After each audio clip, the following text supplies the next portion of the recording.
E para a gente começar com isso, eu quero pedir uma pessoa voluntária aqui, que eu quero fazer 2 perguntas para ela. Você pode vir aqui, Lid? Por favor, suba aqui.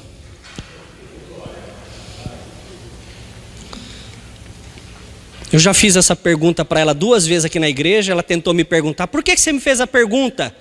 Aí eu escorreguei. Você já sabe o que eu vou te perguntar, né? Agora você sabe.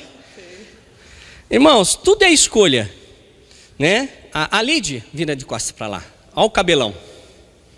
E eu perguntei 2 vezes aqui na igreja para ela: Lid, você me autorizaria a cortar o seu cabelo assim no cotoquinho? Para fazer uma peruca, pastor Elber? Não está aqui agora, não pode falar. Mas você me autoriza a cortar o seu cabelo? Não.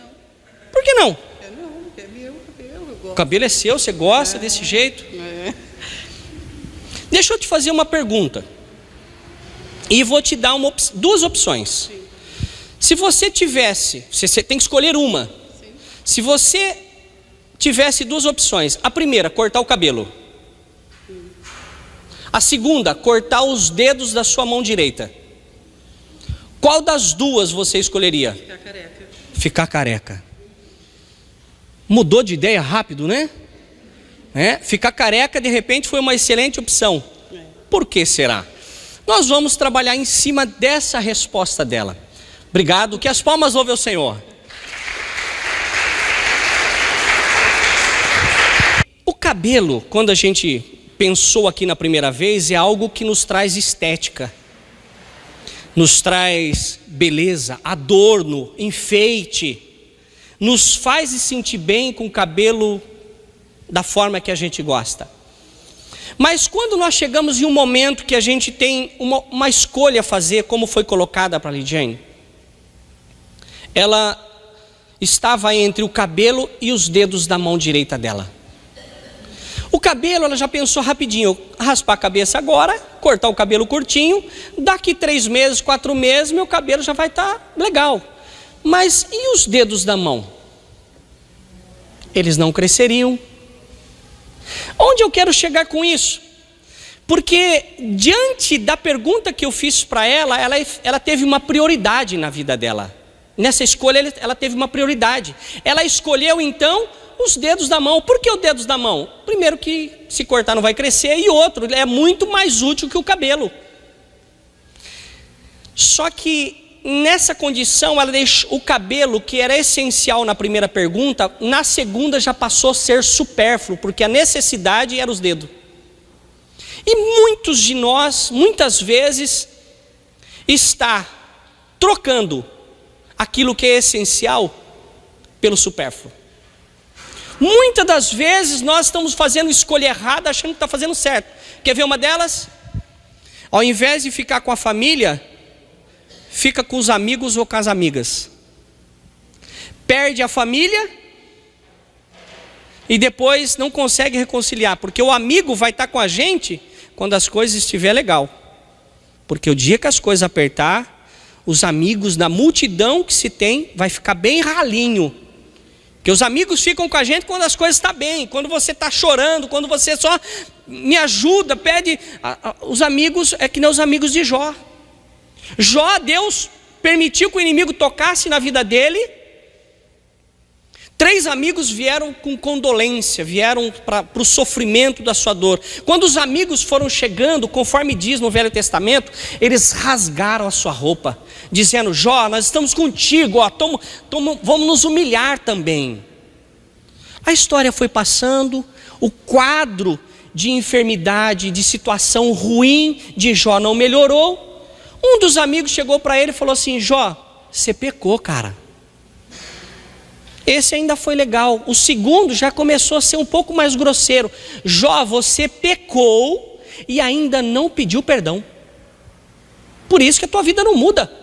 O terceiro chegou para ele e falou assim: Jó, você pecou, você não pediu perdão e ainda eu acho que é pouco por isso que você está passando. Então os amigos, nessa circunstância aqui, ficou estranho. Os amigos estavam do lado dele, mas quando a coisa estava demorando a mudar, pronto, os amigos já começaram No final das contas, nós vamos ler na palavra do Senhor que Deus ia matar esses 3 amigos de Jó. E Deus falou para esses amigos: olha, se vocês não pegar um animal para sacrifício e levar a Jó, para que Jó interceda por vocês, eu vou matar você. Eu vou matar vocês. Eles tiveram que pegar um animal e ir lá para Jó. Falou: Jó, ó, não é por nada, nós amamos você, viu? Você é um cara muito legal. Então sacrifica esse animal aqui e fala para Deus não matar nós, não. Quando Jó orou, intercedeu pelo inimigo, intercedeu pelos amigos que estavam sendo inimigos, a vida desses homens mudaram, mas a vida de Jó também mudou. O que a gente aprende com isso? Que talvez aqueles amigos não eram tão amigos assim. O que eu estou falando para você de prioridade? O que tem sido prioridade para você? Família tem sido prioridade? Você entre passear com a sua família e fazer alguma coisa sozinho, qual é a sua opção? Nós devemos pensar nisso. Nós temos família, algo que todo mundo pode nos abandonar, mas os familiares não abandonam. O filho pode ser o mais problemático que for, a mãe está lá. O filho apronta, vai preso, família está lá, vai lá, entra na fila, passa aquele sistema vexatório que tem para entrar na prisão e vai atrás. Família, o valor da família. Noé foi salvo com a sua família. Ló era para ser salvo com a sua família. Quando Deus constituiu ali no Jardim do Éden, homem e mulher, ele falou assim: olha, família. Ele estava constituindo família. Inclusive quem deu o nome de Eva para Eva foi Adão. Eva, ossos dos meus ossos, carne da minha carne. Ele brilhou a hora que ele viu. Era a mulher mais linda do Jardim do Éden. É a única. É por isso que a sua mulher tem que ser a mais linda para você, porque ela tem que ser única na sua vida. Nos olhos, no olhar de Eva, quando olhou para Adão e falou assim: rapaz, eu nunca vi um cara tão lindo como esse. É o que você deve dizer para o seu marido. Como diz um pregador, se não for verdade, profetiza, vai que acontece, né?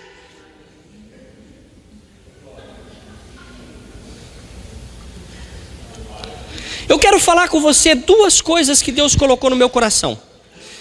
Pastor, então é errado eu sonhar em conquistar coisas grandes? Não é errado você sonhar em conquistar coisas grandes.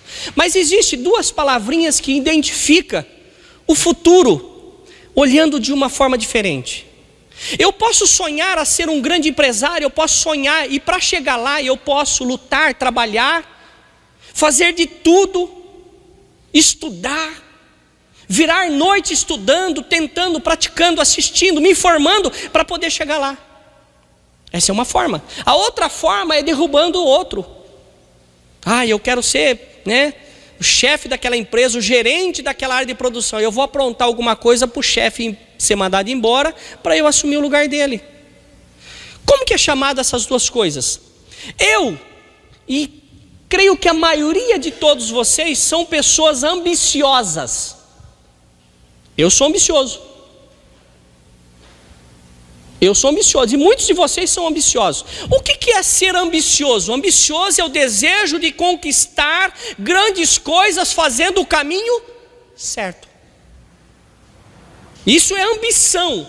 Eu sou ambicioso. Eu já falei para você que eu quero 500 pessoas dentro dessa igreja. Já falei faz uns anos atrás. Isso é ambição. Eu preciso ir ali tacar fogo na igreja do vizinho para falar assim: agora eles vão migrar tudo para cá, né? Eu não preciso fazer isso. A ambição é de ganhar pessoas através das redes sociais, fazer o que pode ser feito de folheto, mandar. É a ambição. Mas existem pessoas que não são ambiciosas, e você vai conhecer e vai lembrar de alguém de repente.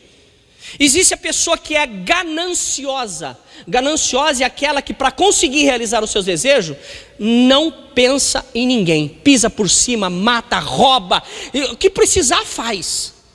Isso é ganância. Ganancioso não se deve ter essa natureza dentro de um cristão. Eu poderia ser ganancioso, mas eu transformei a minha ganância em algo que é chamado de ambição, que é um desejo de conseguir pela maneira certa. Eu vou casar com aquela pessoa, e aí eu destruo o casamento dela para casar. Isso é ganância. Eu quero conquistar aquilo lá. Eu lembro da história de Jezabel, quando ouviu o seu marido choramingando, aquele banana do Acabe. Foi comprar a vinha, e aí o dono da vinha não quis vender. Ele foi lá para Jezabel. Sabe, Jezabel, ele não quis vender para mim. Ele falou: calma, vou dar um jeito para você, vou dar ele de presente. Foi lá e matou o cara. Falou: agora é sua, pode pegar. Era ambicioso, o marido. A mulher era gananciosa, foi lá e matou. É sua, agora de presente para você. Ganância.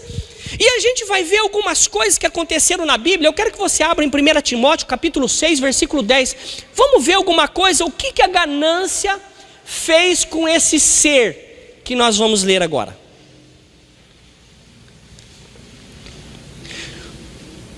Primeira coisa que a gente tem que entender, o que é que sustenta o mal nessa terra? O que sustenta o mal nessa terra? O que mantém o mal de pé nessa terra? É o que está escrito em 1 Timóteo capítulo 6, versículo 10. Olha o que está escrito aí. Se a sua Bíblia tiver igual a minha, se eu não errei aqui. 1 Timóteo capítulo 6, versículo 10, está escrito assim: porque o amor ao dinheiro é a raiz de toda espécie de males. A gente até para aí já. O amor ao dinheiro. Se Deus é amor, eu tenho que ter amor por Deus. Eu não posso pôr o amor em outras coisas. Eu posso gostar de outras coisas, mas amar é a Deus.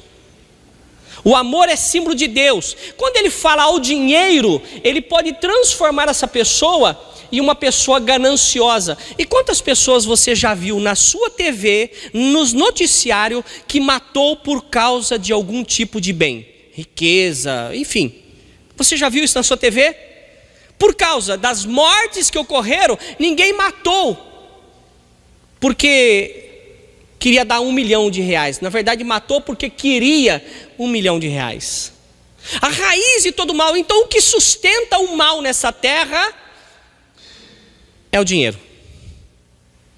Nós vemos nas notícias pessoas que não conseguem um cálculo feito, uma estatística feita, que uma pessoa que está aí no nossa política, se ele tivesse que viver o resto da vida dele somente gastando dinheiro dele e de seus familiares até quarta geração, vivendo sem trabalhar, só gastando o que tem guardado, não acabaria com o dinheiro que tem.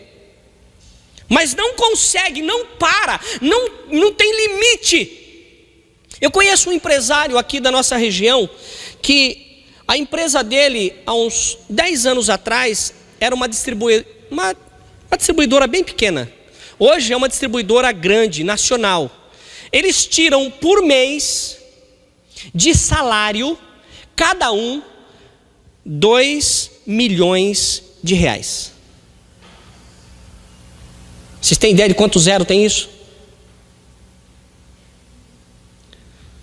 Ganhava nada. As coisas foram acontecendo, eles tiram de prolabore R$2 milhões. Aí você começa a falar: o que dá para comprar com 2 milhões? Muita coisa. Agora, você imagina essas pessoas começar a perder isso. Cai para 1,5 milhão, cai para 1 milhão, cai para 500 mil, cai para 100 mil. Essas pessoas querem até morrer, quer se matar, faz qualquer negócio para chegar lá em cima de novo. Por causa da ambição? Não, se torna ganância. Eu conheço uma história de um rapazinho que trabalhava aquelas pessoas que o primeiro emprego dela no banco. Esse menino ganhava R$750 na época. O gerente do banco ganhava 12 mil, o gerente da agência.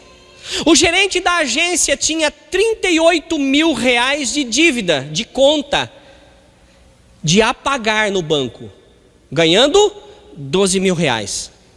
O jovem aprendiz ganhava 750 reais e tinha poupança, tinha aplicação. O menino era ganancioso.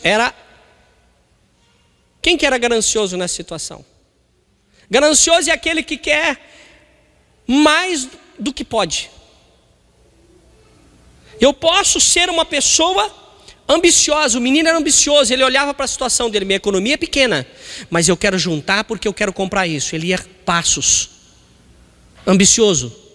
Ganancioso, compra, gasta mais do que pode pagar. Tem uma receita muito boa que das pessoas que eu assisto, que são os mentores que eu tenho na rede social, que ele diz o seguinte: quer ver um propósito para você ser bem sucedido na sua vida? É começar a gastar menos do que você ganha. Você começou a gastar menos do que ganha, você vai ser uma pessoa muito bem sucedida. Mas a grande maioria dos brasileiros, em vez de ser ambicioso, guarda, faz uma reserva para fazer, acaba sendo ganancioso e acaba entrando em dívida. Dívida que às vezes não pode pagar, dívida que traz problema para dentro da casa, para dentro da família. Em vez de comer um bife acebolado, come um ovo acebolado. Não que o ovo seja ruim, mas eu estou dizendo que a troca é muito mais barata. Mas não porque gosta, mas porque não tem outra saída. Por causa da ganância, por causa do passo maior que a perna. E eu quero dizer para você que teve uma pessoa que tinha de tudo na vida e acabou perdendo, por causa da ganância.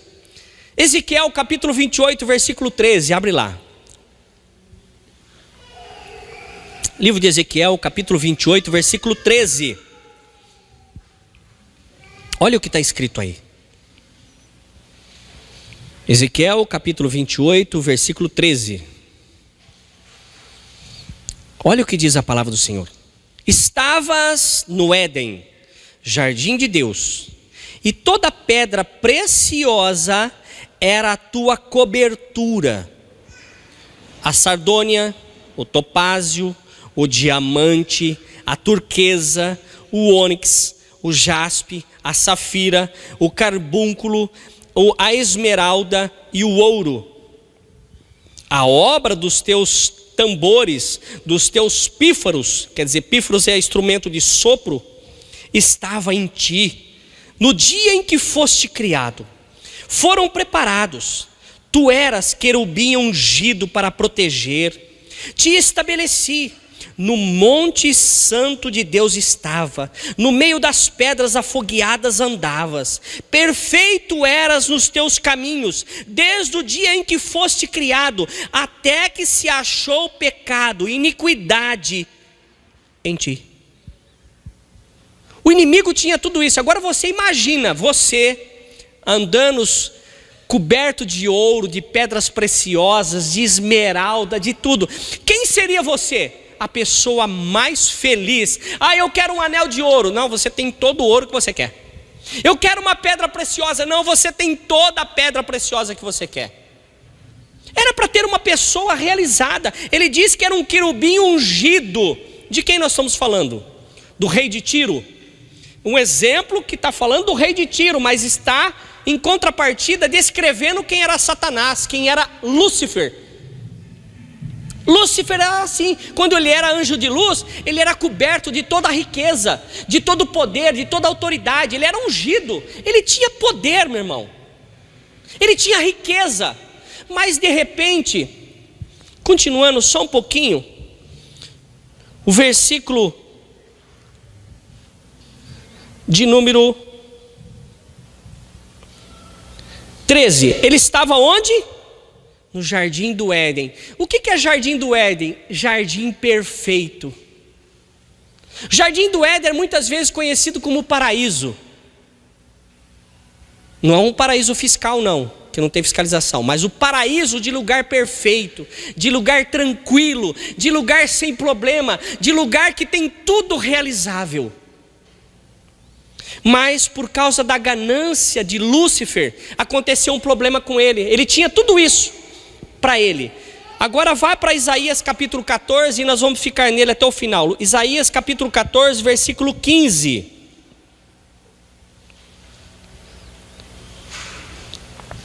Vamos ver o resultado da ganância dessa pessoa, desse ser que nós falamos de Lúcifer, que tinha toda essa pompa. Quando você olha dessas pedras preciosas que falei, para você ter uma ideia, depois que aqui na terra foi criado os sacerdotes. Os sacerdotes, ele era identificado porque ele usava uma placa no peito assim, uma medalha, vamos chamar, algo grande assim, que essas 9 pedras que falou aqui, era 9 das 12 que tinha no peitoral de um sacerdote. Sacerdote é aquele que falava em nome de Deus, é aquele que dirigia usando o direcionamento de Deus, aquele que falava com o povo, sacerdote. Esse era. Quando Deus falava para Samuel, Samuel vai lá e fala com Saul, unge Saul. Ele foi lá, era o sacerdote que Deus usava para falar e fazer. Essas pedras, das 12 pedras que estavam no peitoral de um sacerdote, foram citados 9 aqui, que Satanás era coberto. Lúcifer na época era coberto por essas pedras. Então ele era o cara. Se Deus pudesse falar assim, uma pessoa como exemplo de santidade, ele apontaria para Lúcifer, um exemplo. Mas por causa de uma ganância, Isaías 14, 12. Olha aí, 14, 12. Olha a consequência da ganância. Como caíste do céu. Caíste do céu. Tem uma música, eu não posso falar de quem é a cantora, porque senão eu posso ser processado, mas fala que quando caiu, levantou poeira. Chega na sua casa, entra no Google, escreve lá, caiu, levantou poeira, você vai ver alguma relação disso que eu estou falando. E vai falar que esse que caiu, levantou poeira, era um querubim ungido. É música.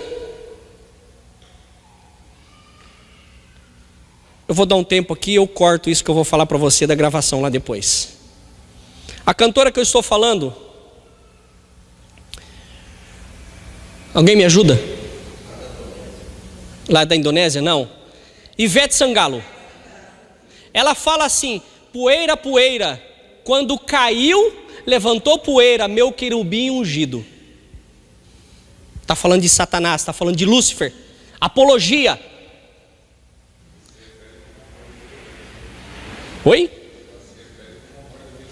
Se refere como amor da vida dela. Agora eu vou voltar para a gravação normal, que eu vou precisar cortar isso aqui. Vou ter que cortar um pedação lá. Isaías capítulo 14, versículo 12. Olha o que diz aí: como caíste do céu, ó estrela da manhã, filha da alva, como fosse lançado por terra, tu que debilitavas as nações, e tu dizias em teu coração, olha Lúcifer falando em seu coração: eu subirei ao céu, acima das estrelas de Deus, exaltarei o meu trono, olha a ganância, meu trono, e no monte da congregação me assentarei da banda dos lados do norte. Aí já está falando do rei de Tiro, está exemplificando o rei de Tiro, mas ele está descrevendo também Lúcifer. Olha o desejo, versículo 14, no coração dele: subirei acima das mais altas nuvens e serei semelhante à ganância. Ele queria o lugar de Deus. A ganância de Lúcifer, que se tornou diabo depois, Satanás, o desejo dele era conseguir ser aquele que ele não podia ser. Ele não podia ser. Não existe dois deuses. Mas ele tinha em seu coração em ser igual a Deus. Ele não podia derrubar Deus, mas ele falou: vou ter seguidores, vou ter adoradores. E hoje tem os adoradores que vão na encruzilhada o adorar. Ele não tem luz, mas ele recebe vela, luz através das velas. Ele não tem sacrifício humano, não tem sacrifício de animais no passado, mas ele tem sacrifício de animais lá nas encruzilhadas, nas matas. Ele tem sacrifício, é isso que ele quer, sacrifício. O desejo dele era ser igual a Deus, mas ele não podia ter o sacrifício meu e seu. E ele se revoltou com o ser humano. E lá no jardim do Éden, ele começou a fazer um rebuliço lá. Ele falou para Eva: olha, se você comer desse fruto que eu estou te dando, você vai ser igual a Deus. Era o desejo dele. Então ele vai fazer com que todo ser humano que não tenha atentado para a palavra de Deus, ele vai fazer cair como ele caiu diante de Deus, por causa do desejo. Qual era o desejo dele? De ser poderoso, de ter autoridade, de ser uma pessoa rica. E hoje, ele é poderoso e é uma pessoa rica. Pode até ser poderoso e pessoa rica, mas o seu fim não é no céu, é no inferno. A ganância dele fez com que, ao invés de ele ir para o céu, continuar no céu, ser uma pessoa de exemplo no céu, ser levado para o inferno. Nós precisamos encontrar na igreja o nosso lugar e trabalhar na igreja do Senhor, exercitando aquilo que o Senhor nos colocou como talento. Não podemos enterrar o talento, porque senão o nosso talento será tirado e será dado para aquele que tem mais. Todos nós que estamos aqui temos um propósito de Deus para estar aqui. Você está ouvindo a palavra de Deus para você ser fortalecido, para você ser municiado, para que você possa sair e fazer a obra de Deus. Meu irmão, ninguém foi chamado na obra de Deus para ficar sentado no banco servindo de espanador para limpar a poeira que está sobre o banco. Ninguém foi chamado para isso. A palavra de Deus diz que a seara está pronta. Nós temos coisas para fazer lá fora. Nossa seara está pronta. A seara quer dizer o trigo está maduro. Esse trigo precisa ser colhido. E quando o trigo era colhido, ele era levado para um depósito, para o celeiro. E nós precisamos pegar as pessoas que estão lá fora, convidar ela para vir para o celeiro, porque lá fora, o mundo lá fora jaz no... Nós vamos deixar essas pessoas lá? Se o Senhor está nos dando ensinamento, conhecimento para que a gente possa mudar a história dessas pessoas, e nós não vamos mudar a história dessas pessoas, nós vamos ser responsáveis por aquilo que não fizemos. Nós vamos ser responsáveis. A palavra de Deus em Hebreus capítulo 3, versículo 17, diz que eu vou prestar conta de vocês a Deus, por aquilo que fiz e por aquilo que não fiz. Porque eu posso de repente dar uma orientação, te dar de repente uma repreensão, mas porque você de repente tem o dízimo grande, então eu não vou te repreender. Porque você é um pastor, porque você é uma autoridade espiritual, eu não vou te repreender. Davi foi repreendido, ele era rei. Natã foi até ele e falou: rapaz, você está errado. Falou para o rei. E ele falou assim: realmente eu estou errado. E foi jejuar e orar. Nós somos chamados para fazer alguma coisa, e um repreende o outro, um orienta o outro, um ajuda o outro a fazer melhor. O inimigo, ele tinha um desejo no seu coração, ser igual a Deus. Subirei acima dos mais altas nuvens e serei semelhante ao Altíssimo. Olha o versículo 15 agora. Resultado da ganância de Lúcifer. E contudo, levado será ao inferno, o mais profundo do abismo. Ele disse que ia subir no mais alto e acabar que o lugar dele vai ser no lugar mais profundo. Porque o desejo que estava no coração de Lúcifer não era o desejo de Deus. Agora eu pergunto para você: o desejo que está no seu coração e no meu coração é desejo de Deus? Esse desejo vai te levar para cima ou vai te levar no mais profundo?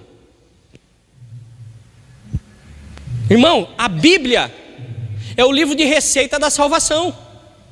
Se eu errar ingredientes aqui e não tiver o perdão do Senhor, é inferno. Ou você acha que Deus vai falar assim: não, essa pessoa era minha amiga. Irmão, você tem amiga na terra, lá no céu tem um Deus que é todo poderoso, que perdoa a mim e a você, se nós tivermos no nosso coração o perdão. Porque se eu não tiver perdão no meu coração, eu não tenho perdão dele. Se eu não perdoar o irmão, Deus não me perdoa. Senão nós temos que rasgar da Bíblia a oração do Pai Nosso. Senhor Deus, perdoa como eu tenho perdoado. Como que Deus vai me perdoar se eu não estou perdoando? Falta de perdão leva ao inferno. Ou a gente tem que rasgar esse Mateus capítulo 6 da Bíblia. Vamos começar a rasgar a Bíblia. Perdão, meu irmão. E Lúcifer não quis dar o braço a torcer. Armou e levou 1/3. De cada 3 anjos ele levou 1 para a terra.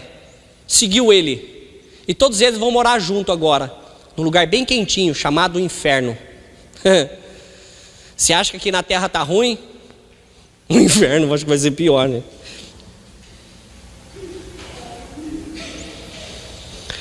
Expulso do céu. Nós não vamos ser expulsos do céu, mas não vamos ser aceitos no céu. Se nós fizermos coisa errada, nós não vamos ser expulsos, nós não vamos ser aceitos. Ah, pastor, mas eu sou esperto demais, tá? No céu não é lugar de pessoa esperta, no céu é lugar de pessoa escolhida. A Bíblia diz que Ele vai escolher. Deus está à procura dos verdadeiros adoradores que o adorem em espírito e em não em mentira. Quando eu chego diante do pastor, eu chego diante de uma autoridade, eu posso fazer. Lá dentro está chorando. Às vezes até limpo o dente assim, os lábios não descer, né? Para grudar. Mas não adianta, Deus consegue ver lá dentro, porque Ele é onipresente, Ele não abandona a gente. Desde quando a gente estava sendo gerado no útero da mãe, a palavra de Deus em Salmo diz que Ele já nos chamava pelo nome. Deus já conhece a gente quando éramos informes, tinha só uma massa lá dentro do útero. Deus já sabia quem era, já sabia o nome, já sabia tudo. Lá dentro, Deus já sabia, já chamava pelo nome, era informe, não tinha forma de gente ainda. Mas Satanás, ele não parou por aí. E as armadilhas que ele continua armando é as mesmas de lá. Veja bem, Jesus, olha como ele é audacioso, olha como ele não tem medo de nada. Satanás não tem medo de nada, ele não tem medo de cabelo comprido, ele não tem medo de saia, ele não tem medo de perna peluda aí que não raspa, porque cada um com a sua, mas não fala para mim que isso é santidade, porque na Bíblia não está.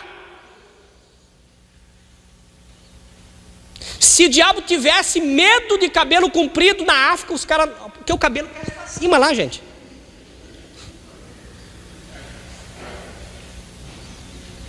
E se os carecas, pelo menos, estão condenados ao inferno, gente.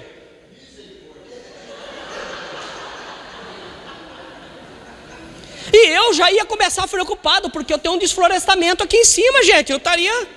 Mas eu vejo esse calvo que eu tenho aqui, eu chamo de descida do Espírito Santo.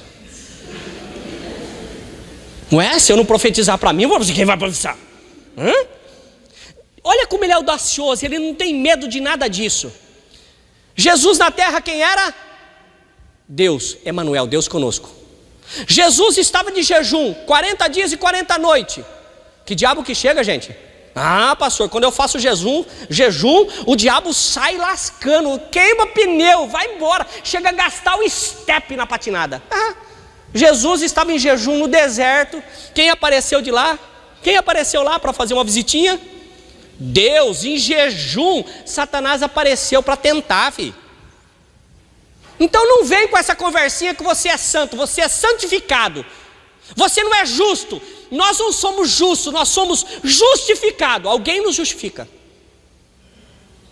E as mesmas coisas que ele falou para Eva, falou assim.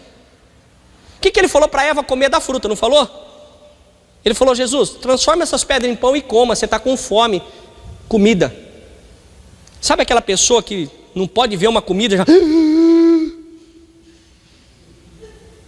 Temos que repreender esse espírito aí. Pode ser um espírito maligno, né? Não pode ser espírito maligno? Brincadeira à parte. Mas a mesma coisa ele tentou tramar. Comida, desejo. Transforma essas pedras em pão. Ele falou para ela assim lá no Jardim do Éden: você vai ser igual a Deus, vai ser poderosa. Você vai conhecer Chegou para Jesus, está com fome? Transforma essa pedra em pão.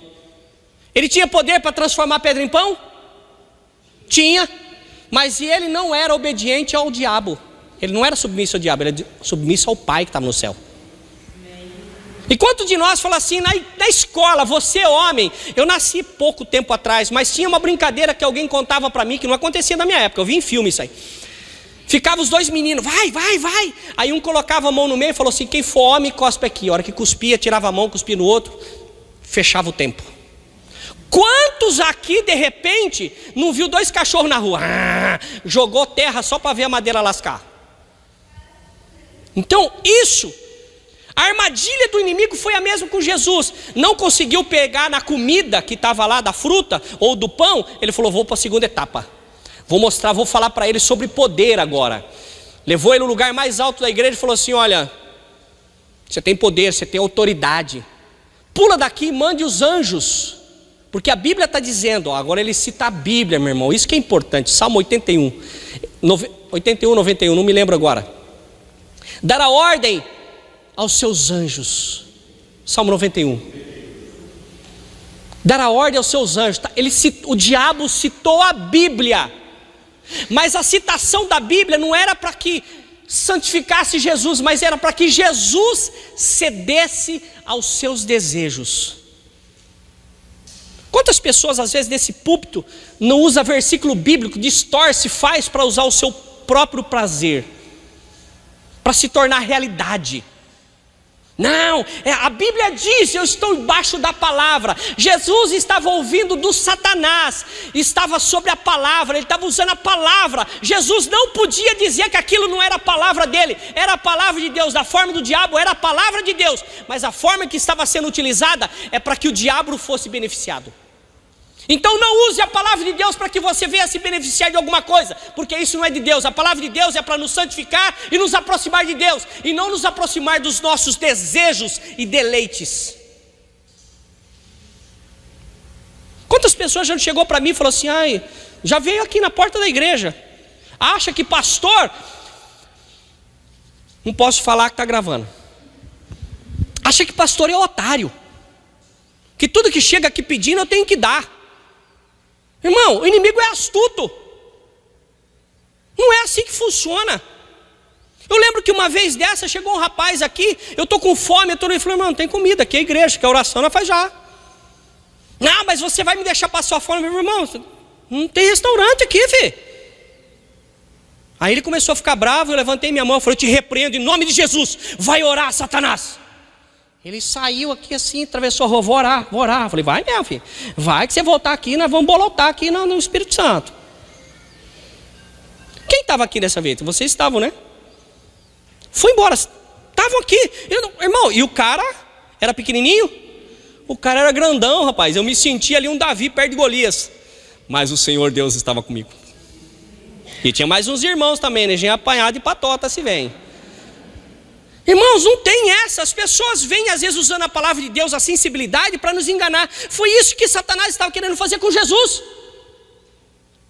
Não conseguiu pegar na autoridade, dar ordem aos seus anjos, mas depois os próprios Satanás levou ele e falou assim, está vendo? Vem nesse monte grandão. Satanás, a palavra de Deus diz que o diabo conduziu Jesus. O diabo então estava dirigindo Jesus para os lugares que ele queria mostrar. Está vendo todos esses reinos? Está vendo toda essa riqueza, esse poder? Aqui está na terra? Eu vou te dar. Quem criou foi Deus, ele estava querendo dar uma coisa que não era dele, começa por aí. Eu vou te dar, se prostrado me adorares. Jesus olhou para ele e falou, vai-te, Satanás. Ele, depois disso, nunca mais. Jamais Jesus chegava naquele gadareno, que você chegou antes da hora? Não é a hora ainda. Já achou que era a volta de Jesus. Não é agora ainda, não chegar da hora. Ele falou, sai daí, posso entrar no porco? Pediu autorização para Jesus para entrar. Posso entrar nos porcos ali? Vai, porco pode entrar no porco, vai no porco. E morreram. Autoridade. Meu irmão, o que eu quero dizer para você nessa noite é que não se deixe levar por emoção. Por emoção a gente faz dívida. Por emoção a gente perde a amizade. Por emoção, por calor da situação, a gente faz um monte de coisas que depois se arrepende. Haja sempre pela razão. Se você não sabe o que fazer, não faça nada. Fique quietinho. Se você não sabe o que falar, feche a boca, que você vai ser passado por uma pessoa mais inteligente que você já imaginou. Se não tem o que fazer, não faça. Não faça coisas que depois você vai arrepender. Eu ministrei outro dia aqui no culto de ensino, no estudo de terça-feira. Irmãos, por causa de falta de controle emocional, a gente perde amizade de anos por causa de uma palavra. A palavra de Deus diz assim, que por causa de falta de inteligência emocional, Deus não responde oração. Pastor, inteligência emocional não responde oração. Se o marido brigar com a mulher e ele for orar, a oração dele não é respondida. As mulheres vão achar assim, superpoder, mas a mulher também é assim. A falta de inteligência, quando tem uma briga em casa, a polícia se dirige para lá, para cuidar dessa briga de casal. Você sabe como que é chamado a briga de casal pela polícia? Desinteligência. É dois desinteligentes brigando, dois animal. Desinteligente, só faltava... A polícia fala isso, juridicamente fala isso. Desinteligência emocional. Desinteligência. Onde vocês estão indo? Estamos indo atender uma desinteligência. Duas pessoas desinteligentes. Isso é para não falar. Nós estamos indo atender um casal de burro. Pensa, desinteligente é uma palavra bonita para chamar um casal de burro. Desinteligência emocional. A ganância tem destruído o casamento. Maridos não quer mais uma mulher, quer duas. Olha, lê Salomão, fica doido. A Bíblia fala que é uma só mulher e pronto. Contente com essa aí, velho. Mas eu não consigo ver mais ela. Procura o que você acha, ela está aí. Ela ficou de idade. Você tem espelho na sua casa? Também ficou, filho. À medida que a gente vai, os homens vai ficando mais velho, eles vão ficando mais fofinho. Cresce aqui, falha aqui. Tem um monte de coisa que muda. Mas o Osmir que quando nasceu, que eu não posso falar muito tempo, senão vou contar a minha idade, está aqui dentro, meu irmão. A minha esposa é a mesma. No dia dos namorados eu postei a foto dela. Rapaz do céu, eu achei ela, hein, Vi? Aquela que eu vi na foto eu achei. Você procurou a sua? Você procurou o seu? Está lá na sua casa. O marido seu pode ter 50 anos no seu casamento, mas ele está lá dentro. Se você chamar ele para conversar sobre a história, ele vai falar a história. Lembra, amor? Alguém não fala amor, né? Fala fofucho, fofuchinho, tchucu-tchucu. Cada um tem o seu jeito de tratar, mas está lá dentro. Não fica tendo ganância para pegar aquilo que não é seu, porque o diabo teve ganância de pegar aquilo que não era dele, e ele perdeu até o que tinha.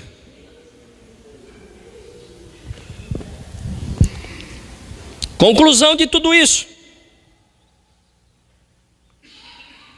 tudo que se foi feito que contrariou a vontade de Deus, perdeu. Aquilo que eu estou vivendo na minha vida é a vontade de Deus? Conclusão: qual foi a consequência de escolha de Lúcifer? Perdeu o lugar no céu. Qual foi a consequência da escolha de Eva? Perdeu o jardim do Éden, o paraíso. Será que nós não estamos tendo consequência por escolhas erradas que fizemos?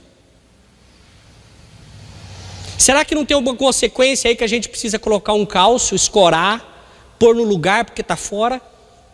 Nessa noite é o momento de nós fazermos uma escolha diferente, se assim for necessário. Como tem sido a sua escolha? Cuidado com o desejo de ter poder. Cuidado com o desejo de ter autoridade, porque isso pode trazer condenação. Foi isso que aconteceu com Satanás. Não estou dizendo que você é Satanás, mas o espírito dele pode atuar na sua vida. Devemos pensar. Escolhas erradas consequências piores ainda. O céu está preparado para aquele que Deus vai escolher. Deus te escolheria hoje? Se Deus voltasse aqui na terra, descesse aqui agora e fosse levar só essa igreja agora, você iria? Porque melhor do que ter as riquezas, de ter o poder e ter a autoridade, é ter o direito de morar no céu. Quem vai morar no céu, diga um amém. Eu já falei primeiro, tá? Amém, eu já disse amém. Vamos colocar de pé.